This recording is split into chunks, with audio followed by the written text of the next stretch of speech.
Ann Curtis spotted sa isang restaurant sa Dumaguete na umorder ng drinks. Napakasimple lang ang kasuotan nito.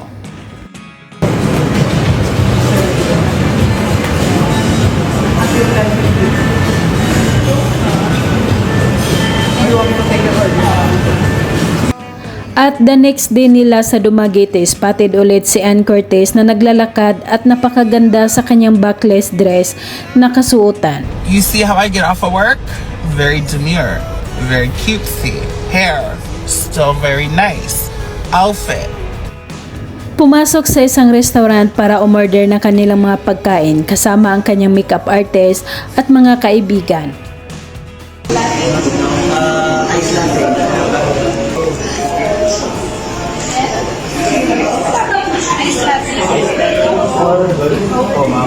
Sa loob ng restaurant, nilapitan at kinarga ni Ann Curtis ang bata na malapit lang sa pinagkainan nilang lamesa.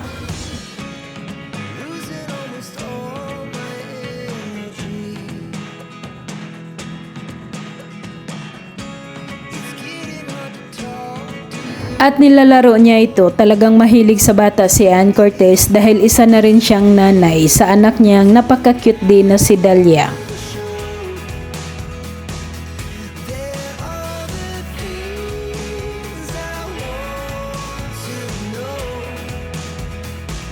Pagkatapos ay nilibot ni Ann kasama ang kanyang team ang resort na kanilang pinag-istihan sa Dumaguete.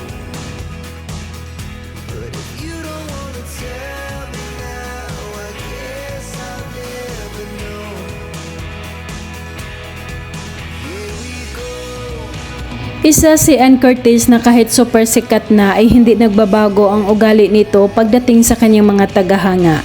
Binibigyan niya ito ng magandang treatment. Ate Ann, isa lang mo yung...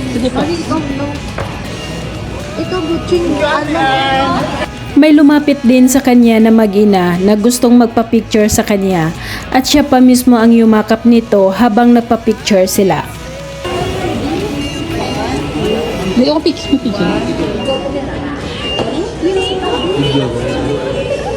Bye-bye, Ate Ann! Kasama ang dating PBB teen housemate Kauri Oinoma, super saya ng mukha ng dalawa habang kumakanta ng sabay na nakaupo lang.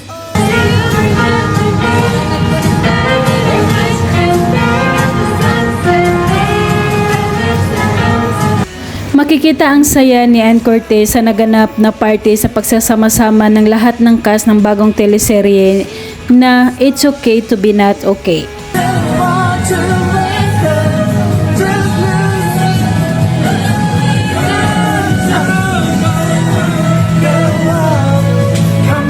Kaharap ni Ann ang lalaking tumutugtog ng violin habang si Ann naman ay kumanta ng Breathless. Tuwa at excitement ang makikita sa mukha ni Ann Curtis.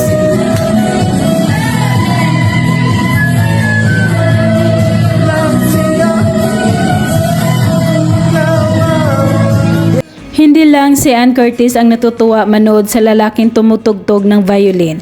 Sa venue ng kanilang party, makikita din na nandoon si Carlo Aquino na naka-smile at nakatingin sa kanila.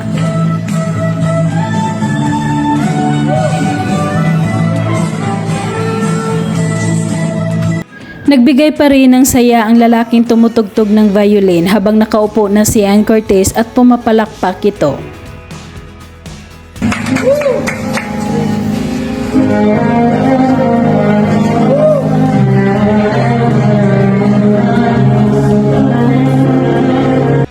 Sa isang ganap ni Ann, sinubukan mag-punch ng malakas kasama sina Kyle Echari at Joshua Garcia at iba pa.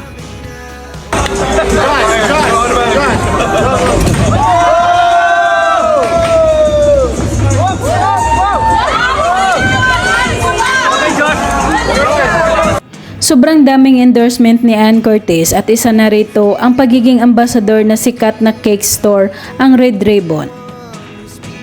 Pose. Bigger pose. And one last pose. Balik. Balik hagod and pose. Mga kuhang behind the scene ng photoshoot niya sa Red Ribbon habang napapalibutan ng kamera at nakasuot ng pulang damit.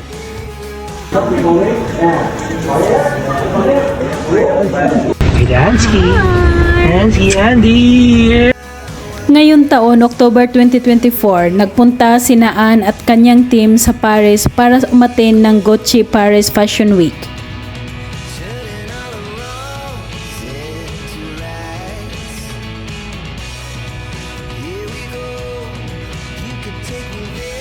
Super ganda niya sa kanyang unang kasuotan para sa Fashion Week sa Paris at na-meet din niya ang iba pa nating mga kababayan doon.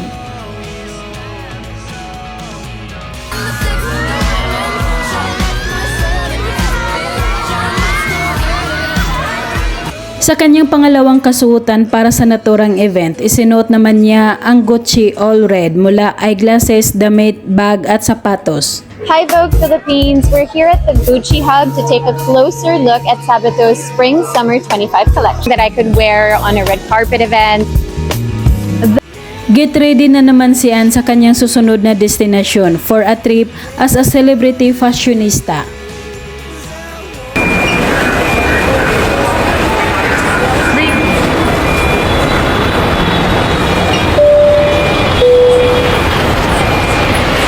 Samantala, narito naman ang mga ganap ni Ann Curtis sa ginanap na Vivo event. Umakyat sa stage si Ann na super ganda sa kanyang pink na kasuotan.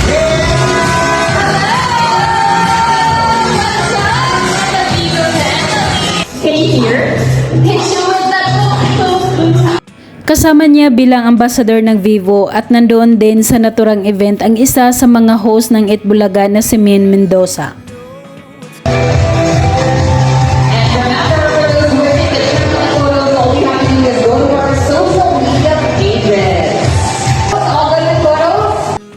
Bago magtapos ang programa, isa-isa silang nagsasalita para imbitahan ang lahat na tingnan ang latest ng kanilang product. Once again, it's always such a pleasure to see everyone. I hope you all have a lovely evening. How about you, Robert? This is an honor to be here in the Philippines, especially. Sa backstage, todo chikahan ang dalawa na sina Ann at Min na napaka-fresh at napakaganda nilang dalawa. This one, are you guys ready? Yes?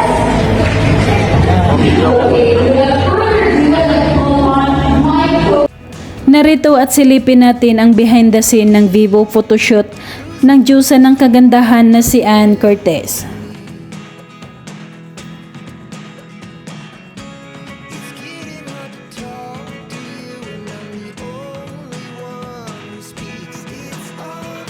Ang kulay ng mga mobile na hawak nilang dalawa, Ann at Min Mendoza, ay shading kulay ng kanilang mga kasuotan.